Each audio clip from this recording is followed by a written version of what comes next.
mesdames et messieurs des jurys, mes camarades. Mon sujet est la question suivante. La liberté d'expression du plaideur est-elle totale? Question par laquelle je répondrai par l'affirmative. La liberté d'expression du plaideur, on pourrait en dire bien des choses en somme. Tenez par exemple. Barbare, sauvage, une brute, meurtrier, assassin, prédateur sexuel, une bête, un fauve, un monstre, un homme diabolique d'un côté, état criminel, justice honteuse, parodie de justice, naïf, puéril, enfantin, imbécile, pauvre idiot de l'autre. Autant de mots appartenant à différents champs lexicaux qu'on entend résonner dans les tribunaux de notre belle République pleine d'idéaux. Vous aurez reconnu le champ lexical habituel du parquet et de l'avocat de la partie civile d'un côté, celui de l'avocat de la défense selon le type de défense choisi de l'autre. En effet, je démontrerai que la liberté d'expression du plaideur est totale, quel que soit le mode de défense choisi. La défense de rupture, théorisée par le regretté Vergès, notamment à l'occasion de la défense des membres du FLN, devant une cour militaire dans une France impérialiste. La défense qui joue sur la prise à partie du parquet, voire même des juges du siège, en reprochant au dernier leur entre-soi, si ce n'est la consanguinité de l'ensemble. La défense qui vise à la déresponsabilité de son client, à la déresponsabilisation de son client, excusez-moi. L'avocat qui a comme client l'idiot du village, ou de la cité, pour être moins anachronique. L'avocat qui fait passer son client, qui n'a d'esprit que les trois lettres qui forment le mot sot, pour un con, afin de demander sa relaxe. Sans penser qu'un con, ça ose tout. Paraît-il que c'est à cela qu'on les reconnaît. En effet, le stupeux osera s'offrir un séjour des plus malheureux en prononçant ce dernier vers. J'ai vendu à prix pas très onéreux, et pour très peu. Ou comment procéder pour ruiner la totale liberté d'expression d'un avocat audacieux et talentueux et le rendre complètement désespéré. Trois techniques, des résultats très différents et un point commun, une totale liberté d'expression.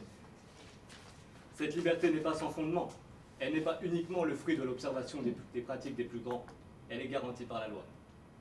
Cette loi, c'est celle sur la liberté de la presse du 29 juillet 1881, qui fixe le principe républicain protecteur des droits de la défense. Ni les plaidoiries ni les écrits produits devant les tribunaux ne peuvent donner lieu à action en diffamation, injure ou outrage.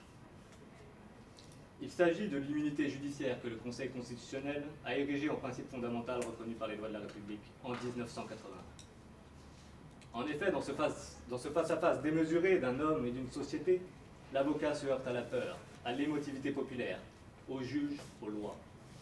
Il revient donc à ce qu'il ne puisse avoir aucune crainte révérentielle, du moins face à cette même société, émotivité populaire, juge et loi.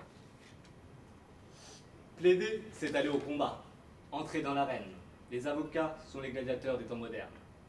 Les gladiateurs du temps de la splendeur de la Rome antique, parmi lesquels le rhétière, armé de tout son courage, son glaive et son bouclier rond, le mirmillon, doté d'une force incroyable, d'un trident et d'un filet.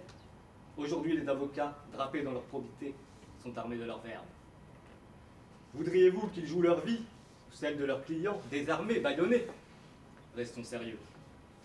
Imaginez une audience en cour d'assises avec Bilger et Dupond-Moretti sans leur verbe acerbe.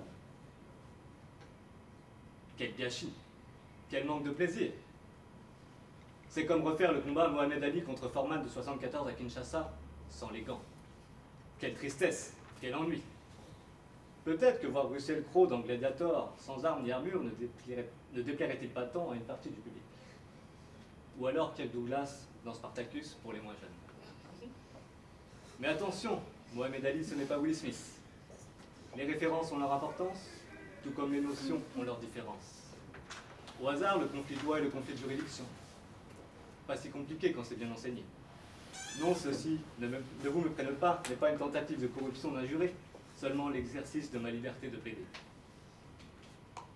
Ceux qui, au contraire, militent pour limiter cette liberté d'expression me rappelleront l'obligation de délicatesse issue du code de déontologie de la profession. Je leur répondrai, mais doit-on entrer dans l'arène avec délicatesse? Doit-on être délicat avec un témoin dont le témoignage ambigu est la clé de voûte de l'accusation? Doit-on être délicat avec un avocat général et un magistrat qui se livrent à des complaisances? L'erreur de menuiserie volontaire qui consiste à placer le représentant de la société sur une estrade à hauteur des juges du siège invite-t-elle à la délicatesse? Bien au contraire, Elle invite à ramener l'accusateur public au sol. Le système est-il délicat avec les délinquants qui comparaissent en audience de comparution immédiate?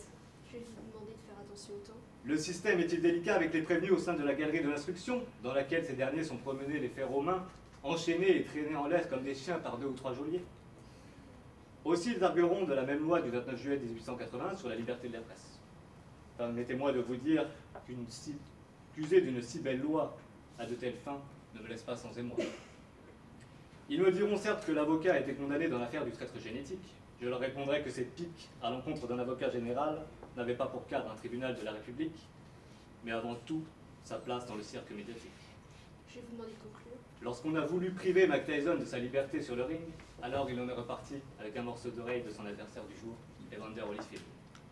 Ne tentez pas le diable en ôtant son arme à un Dupont-Moretti, où la bête noire pourrait faire couler le sang qui éclaboussera la fourrure d'hermine de ces messieurs les magistrats. Je vous remercie.